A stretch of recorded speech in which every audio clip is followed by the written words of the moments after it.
महंगाई और जंग को लेकर जनता में नाराजगी बहुत ज्यादा है। सर्वे में 60% से ज्यादा लोगों ने ट्रंप की नीतियों को खारिज किया है। ईरान से जंग के खिलाफ भी अमेरिका में बहुमत दिखाई दे रहा है। CNN, द इकोनॉमिस्ट और बहुत सारे सर्वे ऐसे हैं जिनमें यह दावा किया जा रहा है कि अब ट्रंप के खिलाफ नाराजगी चरम पर है।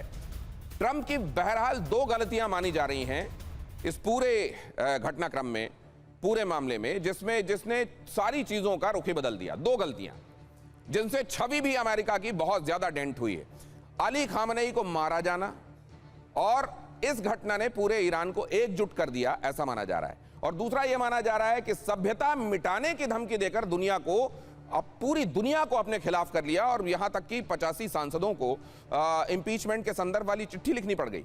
अमेरिका में ट्रंप का विरोध तेज हो गया। कई सांसदों ने ट्रंप की कड़ी निंदा की। अमेरिका में ट्रंप की रेटिंग 39% से नीचे आ गई। मिड टर्म इलेक्शन बहुत मुश्किल भरे यहां से दिखाई देने लगे हैं लोगों को। क्या ये वाकई वो वजहें हैं जिनकी वजह से ऐसा हुआ? अब जरा यहां पर ये देखिए, सीज फायर की वजहें क्या क्या हो सकती हैं। जो माना जा रहा है वो ये माना जा रहा है कि एक डिप्लोमेटिक और एक इज्जत वाली एग्जिट तलाश रहे थे ट्रंप और शायद उनको यही मौका यहां पर दिखाई दिया।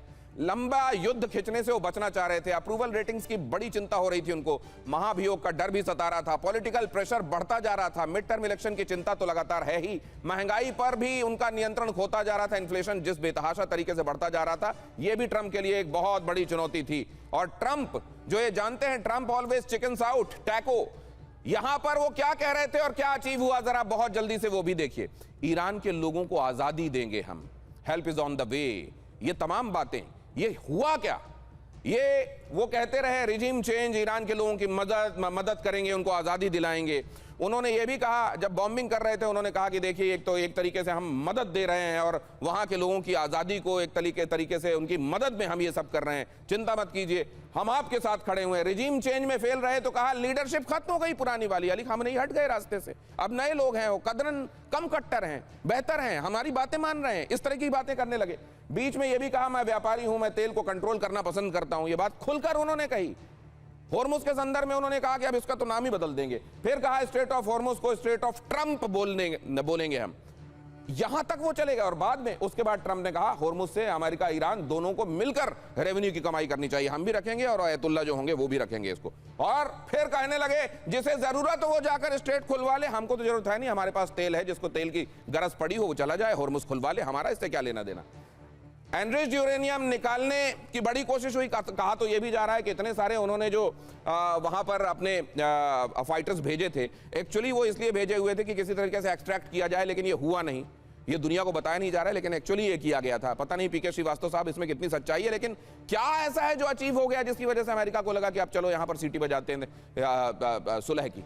आपने बहुत अच्छे पॉइंट्स वहाँ बताए, लेकिन कॉम्बैट SAR के बारे में बता दूं। हाँ। उसका आपने कहा, जिक्र किया कि 155 जहाज गए। हाँ। और वो जहाज जाके इफ्सहान के पास में उन जहाज़ों ने लैंडिंग की, वहाँ स्टेजिंग पोस्ट बनाया, जबकि जो पायलट जिसको एक्सट्रैक्ट करना था, वेपन सिस्टम ऑफिसर, वो वहाँ से 300 किलोमीटर दूर है। और अगर आप वेस्ट में जाएंगे तो वहाँ की ज़मीन थोड़ी ज़्यादा कड़ी है, रॉकी है, तो उस पर लैंडिंग जो होगी, वहाँ के जो अनयूज्ड अनपेव्ड लैंडिंग ग्राउंड्स हैं, वो बेटर होगा, वहाँ आप फंसेंगे नहीं। तो इसका मतलब जहाँ पर IRGC की ज़्यादा पकड़ है, जहाँ पर आपको फंसने का डर है, वहाँ आप गए, इसका मतलब मकसद कुछ और भी हो सकता है, ये आकलन लगाया ही जाएगा।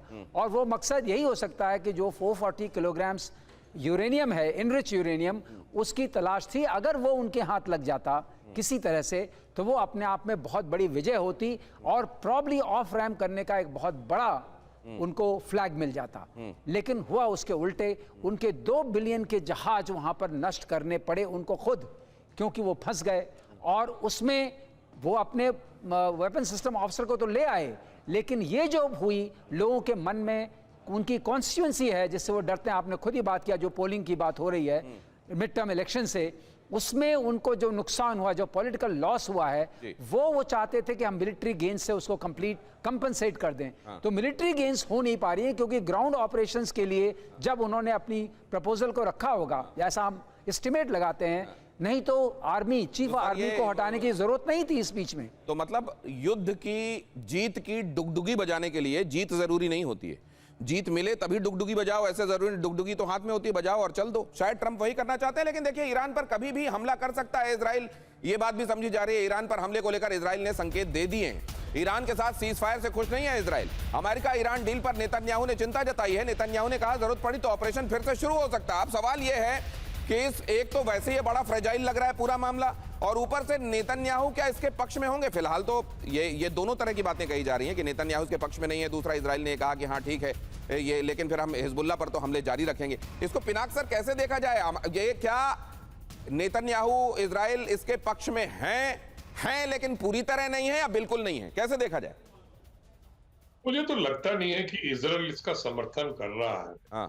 क्योंकि जिस तरह से वो हिजबुल्लाह के मतलब ठिकानों पर बमबारी कर रहा है, और मेरे ख्याल में इजराइल ये भी लेवरेज करेगा कि मैं ईरान को, I am not part of this cease fire, इसलिए मैं पूरा मतलब अपना फ्रीडम रखता हूं, मुझे जब भी जरूरत पड़े मैं ईरान पे अटैक करूंगा।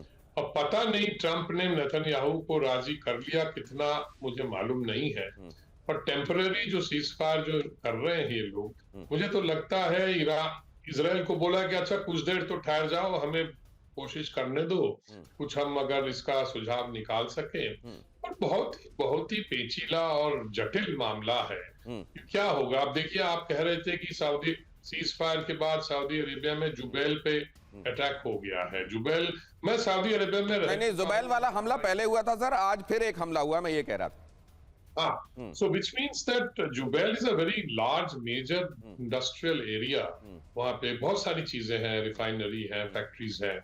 तो मुझे लगता है कि ये जो अटैक हुआ है इसमें, अच्छा एक वर्जन ये है कि सीज फायर का जो इंफॉर्मेशन है सबके पास नहीं है, क्योंकि ईरानियंस ने वो फ्रीडम दे दिया है अपने जो सर, लेकिन पिनाक सर अब देखिए होर्मुज को लेके भी देख लीजिए ना, अमेरिका का यूरेनियम वाली शर्त पूरी नहीं हुई, अमेरिका की रिजीम चेंज वाली शर्त पूरी नहीं हुई, होर्मुज पूरी तरह खोल दो, बिल्कुल नहीं हुआ। ये सशर्त है, अभी भी वहां से शिप्स की आवाजाही हमने ट्रैकर देख के बताया कि नहीं हो रही है। इसका मतलब हुआ क्या है जिसकी वजह से अमेरिका ये कह रहा है कि अच्छा हम शांति के लिए? लेकिन ये खबर देखिए जरा, अमेरिका या ईरान सीज फायर के लिए झुका कौन? ये जो बहस चल रही है दोनों तरफ से बताया जा रहा है एक्चुअली हमारी चल गई और सामने वाला झुक गया। समझौते का अमेरिकी प्रस्ताव ईरान ने खारिज कर दिया था, ये एक बात अपने आप में सही है। ईरान अंतिम समय तक जिद पर अड़ा रहा था। होर्मुज खुलवाने में ट्रंप सेना पूरी तरह से असफल रही। ईरानी परमाणु प्रोग्राम अब भी बरकरार है। अली खामनेई को मार दिया गया लेकिन सत्ता परिवर्तन बिल्कुल नहीं हुआ। पूरे अरब को दहलाने में ईरान कामयाब रहा और अभी फिर से सऊदी में एक, मैंने आपको बताया कि धमाका हुआ है। ये कुल मिलाकर क्या बताता है? चली किसकी? क्या ये अपने आप में स्पष्ट है कि ईरान की चली और अमेरिका को झुकना पड़ा? क्या इसको ऐसे देखा जाए संजय भारद्वाज सर? देखिए, मुझे लगता है अमेरिका ने कहा कि ईरान तेरे पास दो हाथ है, दोनों मुझे दे दे। पहला हाथ है आप हार्मुज, क्या दे दिया? ऊपर से ईरान टैक्स वसूली करेगा और अपना जो डैमेज हुआ है उसको रिकवर करेगा। दूसरा, न्यूक्लियर प्रोग्राम्स गिव अप कर दे। क्या Iran nuclear program give up कर रहा है? मुझे कोई उम्मीद नहीं लग रही।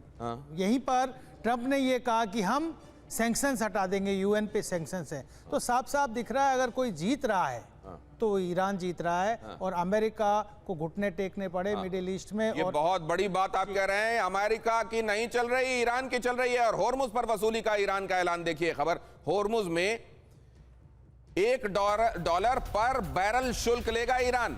होर्मुज से आने वाले जहाज पर इतना शुल्क वो लगाएगा, $1 हर बैरल पर लगाया जाएगा, ये बात कही जा रही है। अगर ऐसा है तो क्या आज जो हम देख रहे हैं कि ये बड़ी गिरावट आई है, क्या ये न्यू नॉर्मल के तहत एक बार फिर से कल हम देखेंगे कि ये ऊपर चढ़ जाएंगे कच्चे तेल के भाव? क्या दिखाई दे रहा है इसमें आपको संजय भारद्वाज जी? एक क्विक कमेंट 30 सेकंड का। नहीं, देखिए हम तो पहले ही बढ़े हुए थे, अब निश्चित रूप से जैसे सप्लाई और सुन लीजिए सर, पेमेंट भी क्रिप्टो करेंसी में देनी होगी। बिल्कुल मैं वही कह रहा हूँ, सारी कंडीशंस ईरान की है।